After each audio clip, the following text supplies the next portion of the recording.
everyone, and welcome back to Vital Point. Are you interested in tanning your own hides?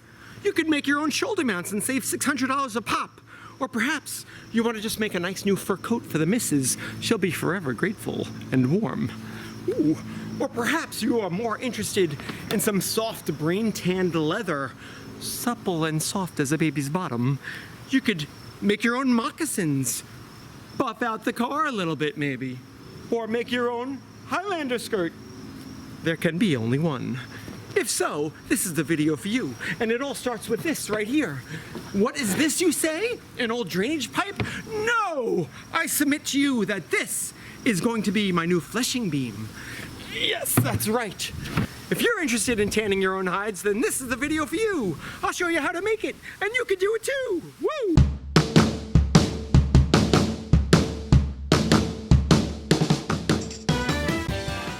Hello everyone, welcome back to Vital Point. This is your host, Andrew Penzi. Today we're going to show you how to make a fleshing beam so that you could start the process of brain tanning your own hides, or tanning your own hides. And from there you can make all sorts of creative projects. So it all starts with this. I've been looking for a piece of pipe like this for eons and have not been able to find one. I finally broke down and I bought this from a plumbing supply place. They had a little extra piece left over. It's only like a maybe 4 or 5 foot section that I bought. And this will be perfect. We're gonna cut this up into planks, and this is gonna be the top of our beam. This material is great for fleshing beams because it's super smooth. It'll last a long time, very durable. I'm back in the workshop working on this fleshing beam. Tell you the truth, I lost a ton of footage, video footage, and I can't really remember where I left off or whatever, but we're just gonna keep on rolling with it, and I'll catch you guys up to speed. Basically, I made a little base for this thing, but I got a base, and I'm just working on a vertical support here and playing with the right angle and height of these beams because you want it to be comfortable. So that's like a 25-degree angle there. And that seems to be pretty comfortable. Hits me right in the gut, which is like about where I want to be. And that's pretty comfortable for pushing down with a knife of some sort. And you want the meat to be able to fall down and away from you a little bit. Some people like putting it really vertical, but I'm not really crazy about that. I think that hurts you back after a while. So I think this seems to be a pretty comfortable angle so far. I'm gonna play around with different ways to mount this up, and then I'll catch you guys up in terms of how I got there. We have another cold, rainy day in the workshop here. Workshop is an absolute wreck because I got my bikes over here, and I'm working on 3 different projects at the same time, and that always leads to a mess. But I have my base here nice and solid. It's not going anywhere. Let me show you that. There we go, supported. I have a 25-degree angle coming up for this board, and that's going to be the main fleshing beam.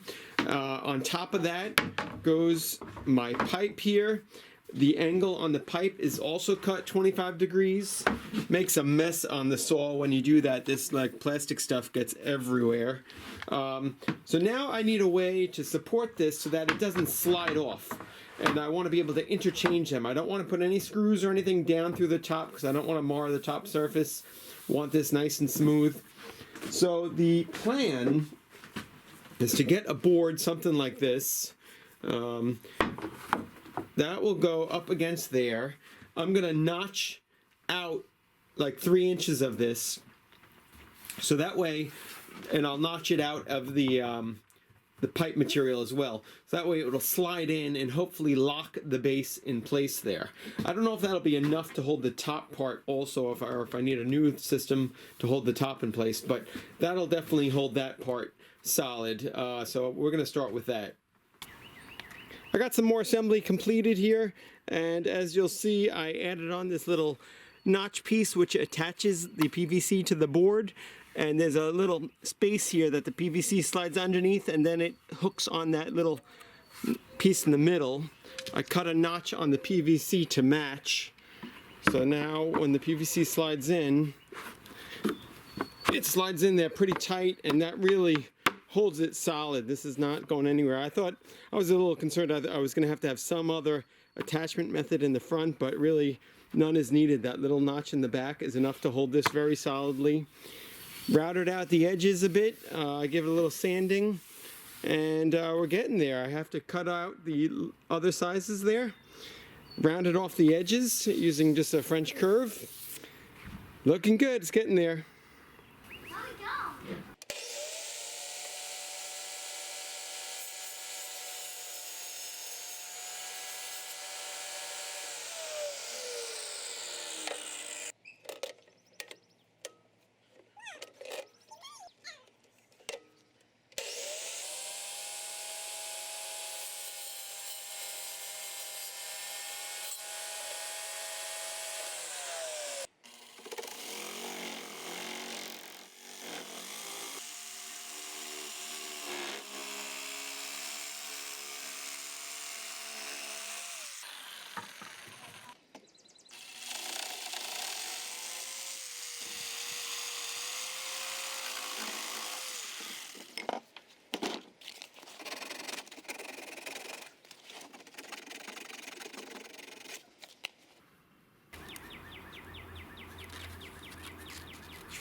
Anytime you want to measure something on a curve like this, to like say get the center point or something, just get something that bends like this and make your mark on each side.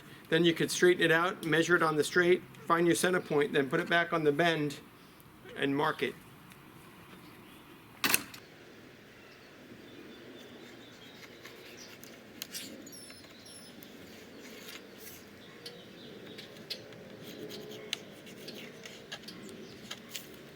Please give me a thumbs up if you are so inclined, and subscribe to the channel if you are willing.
Finally, my fleshing beam is finally complete.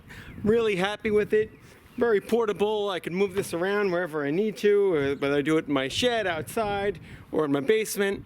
And I've got 4 different size fleshing beams here, a variety of shapes and sizes to fit just about any animal I choose to flesh here. And I have 2 deer hides currently in my freezer that have been soaking on ice there for probably 2 years or more. So I'm looking forward to finally being able to work on those and get those going. And it works really good. I'm really happy with the system. So as I mentioned, I have about a 25-degree angle, which I found really comfortable to work with. The pieces just slide in like that and they stay into place. I thought I was going to need some extra support, but I don't. Just clipping in at the back is perfect. You just have to pick a height that works well for you. You want it to kind of hit you right in the low gut so that you don't have to be bending over when fleshing. And the idea is you get a knife and you flesh over the animal hide however you like. Looking forward to getting out some videos actually fleshing some hides.